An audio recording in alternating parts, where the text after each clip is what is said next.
I would like to just greet the mayor of our host city, Olongapo City, Mayor Paulino, my good friend. The last time we were here was in the vice mayor, so it is good to see that he has achieved his promotion.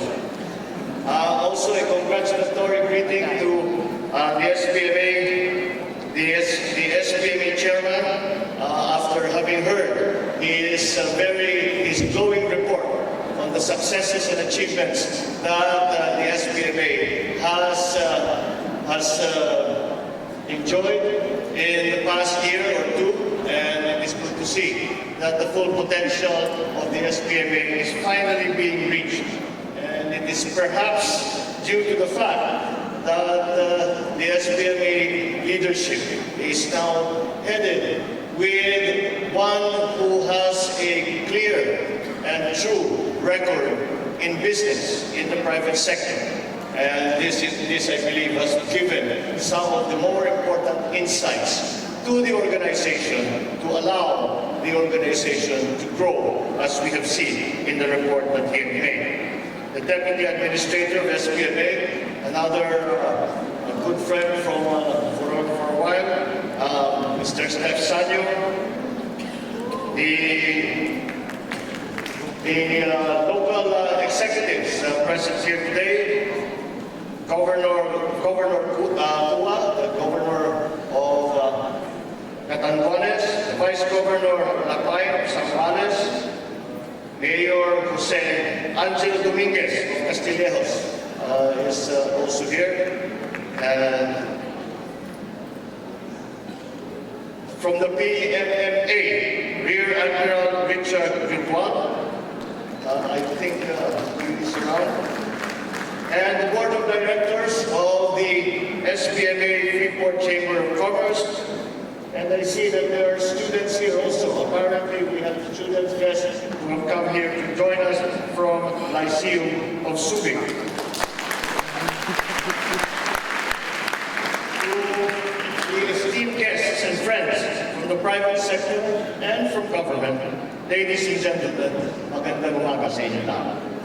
Allow me first of all to thank the Chamber for having invited me to this general membership meeting.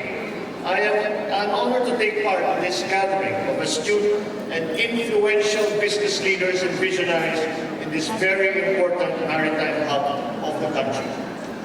I am grateful for this opportunity because it could not have come at a more propitious time, considering the very serious problems that now confront our economy and our communities, not to mention severely irritating and costing all kinds of problems for our people, whose impacts are both wide-ranging and far-reaching. In fact, the ripple effect has already been felt here in Subic. I am likewise honored because I have provided a platform to state my part and offer my humble suggestions, while at the same time trigger whatever wise insights we may get from the Subic Bay business community. This is in an attempt to forge a remedy for these troublesome issues.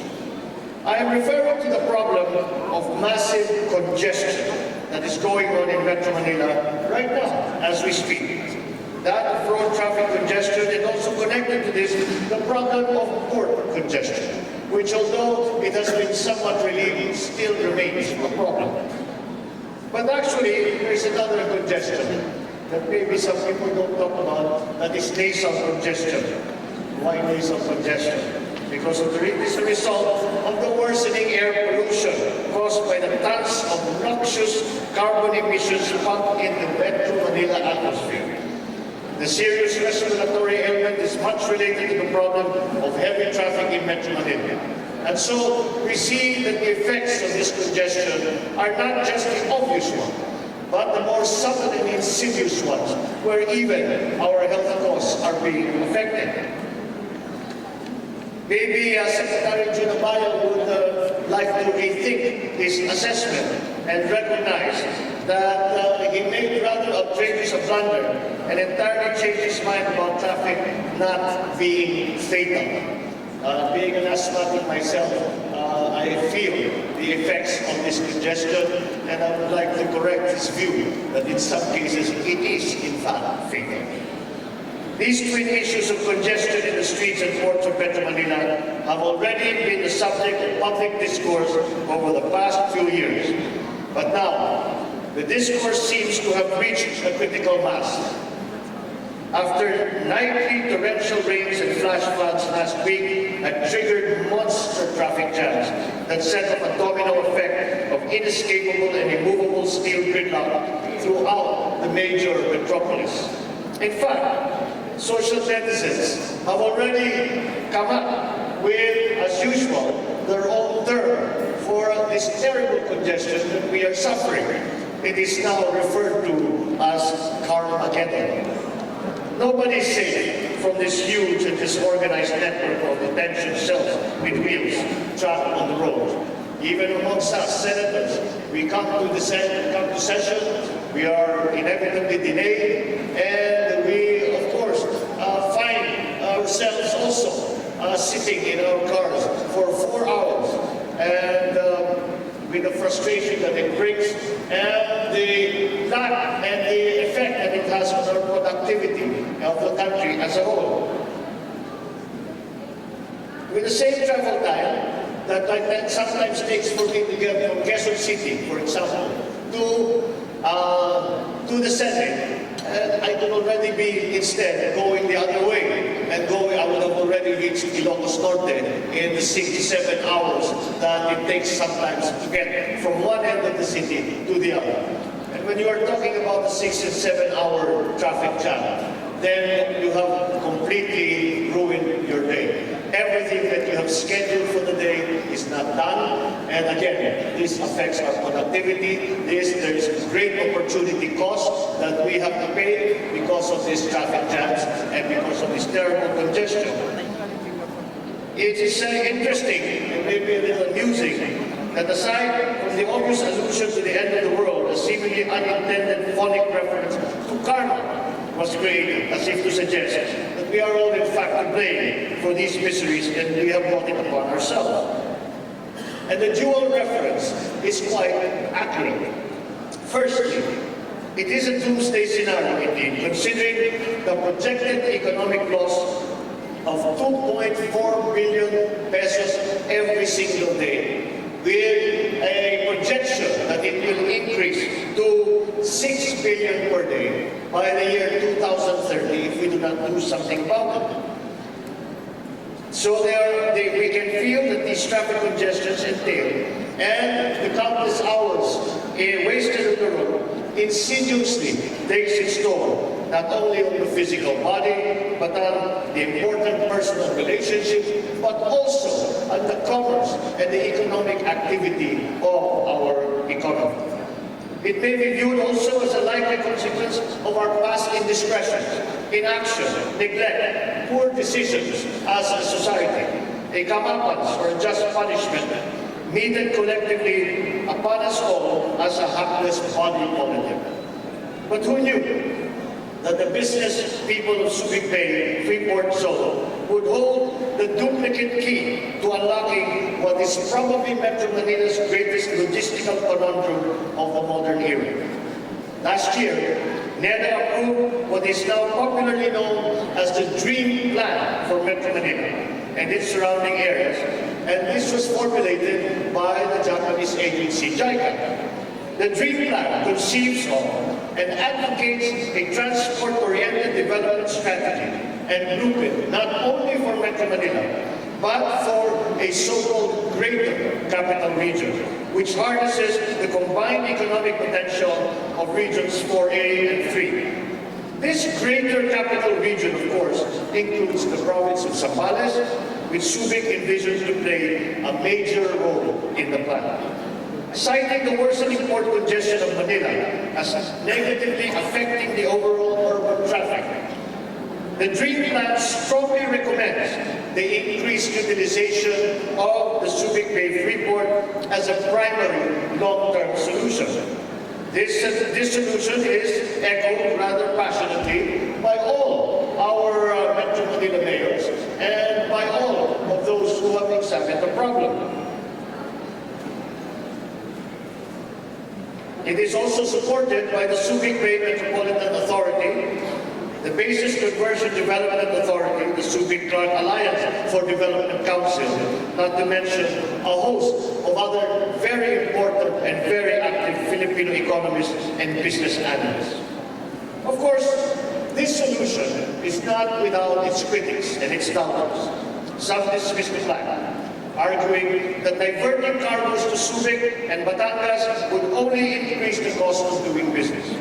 With a hint of confidence and bravado, they say that let the customer decide. In my view, however, there is indeed both sound logistical and business sense in the preferred solution of drumming up business growth in the Subic port. First, 2013 data from NEDA shows the great disparity in the utilization of our major ports. The utilization rate of the Manila ports is 79%, compared to the very low 7.8% of the Batangas port and 6.2% utilization of Subic, both of which have existing and adequate infrastructure and facilities. I speculate that in the case of the Subic port, the Japanese builders might be scratching their heads in disbelief at how the Philippine government has allowed substantial and costly investment to remain untapped and underutilized and its potential unrealized. Secondly, not only are the necessary port infrastructure already in place, but they are also ably supported by Clark International Airport and a new and high-quality fast-speed road network that links Subic to Northern Luzon, to Metro Manila, to Southern Luzon, namely the SETEX and the TPLEX. Thirdly, distance-wise, it is obvious that cargo coming from and or intended for delivery to the north are better off serviced at the nearest port, which is Subic. Fourthly, recent data shows that the Subic Bay Freeport is getting more and more efficient and competitive with each and every passing year, meaning to say that you are starting to attract more and more business, giving Manila ports a run for the money. And I think that that is part of the reason why the Financial Times recognized the SBMA as the best freeport in Asia. The SBMA reported for the past year that there has been a 45% increase in its revenues, 105% increase in imports, 59% increase in exports. Moreover, the utilization rate of the Subic port has increased dramatically from 6.2 to 12.7% for 2014, and equally importantly, posting a 433% increase in container volume in January 2015 as compared year on year.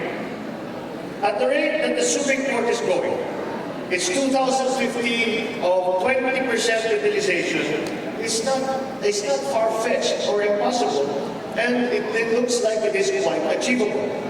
And so, the cavalier attitude of some of, as I said, the critics and doubters of this plan, when they say, let the customers decide, well, the customers will clearly say that Subic is a good deal after all. These prove the inherent capacity of Subic, the much-vaunted Subic advantage, to establish itself as a viable alternative, to provide a significant deal of relief to the urban decongestion of Metro Manila, and at the same time, to ensure economic prosperity in the region and in the entire country. Moreover, these also prove that notwithstanding perceived government inaction or ambivalence, businesses can nonetheless still thrive and be steered to success because of competent business leaders at the helm, like those of you here today. We can just imagine what Subic can still achieve, what further heights it can still reach, if only government is able to buttress it by consistently aligning its programs and policies with those of the efforts of private sector in trying to create the favorable market conditions in the hope of enticing and attracting good and profitable business. This is where I believe the Subic Bay Freeport Chamber of Commerce can play an important and active role. As a unified and unanimous voice of the business community in Subic, the SBFCC can be that primary and ardent promoter of Subic Bay Freeport, while at the same time remaining loyal to its members and guaranteeing that their interests are protected. It serves as that essential linchpin between prospective customers, local and international, through its member businesses hailing from at least 20 different countries and the Subic port itself. Moreover, the SBFCC, with mutual trust and the best of intentions, can reach out to government, both national and local, in the hope of ironing out the kinks in the system and encouraging and maintaining a healthy business environment and conducive market conditions. As a member of the Senate, I am likewise cognizant of the influence and potential of the SBFCC to lobby for the essential legislative reforms, especially in government regulations of the industry and in the ports and the shipping industry in general. Certainly, these efforts can further assist and sustain this, what can only be described as the bullish performance of the Subic Bay Freeport, and ensure the survival of the individual components of the port economy of Subic and the wider community of Longbong City and the province of Zambales. On the part of Congress, I can say with pride that we have done our share of the bargain in laying, at least one brick at a time, a strong foundation of a healthy industrial sector and business environment for this particular industry. In fact, just recently we passed legislation to ensure fair competition and to ease the restrictions on Philippine cabotage. So please, let me continue in calling and exhorting the Subic Bay Freeport Chamber of Commerce to always be that strong partner of government, the strong and necessary and essential partner of government and the citizenry in our common quest for national prosperity and nation building. So we look forward to the Subic Bay Freeport sailing on to solidify its market share and its goodwill as the viable alternative and the port of choice for the North, ably captained and steered by the SBFCC and the SBMA. It is my sincere hope that this general membership meeting of the Chamber will prove to be a meaningful and productive one, especially for its members of the Subic Bay Freeport as well. Mabuhay ang Subic Bay Freeport Chamber of Commerce, mabuhay ang Subic Bay Freeport. Hanggang sa susunod po natin pagkikita,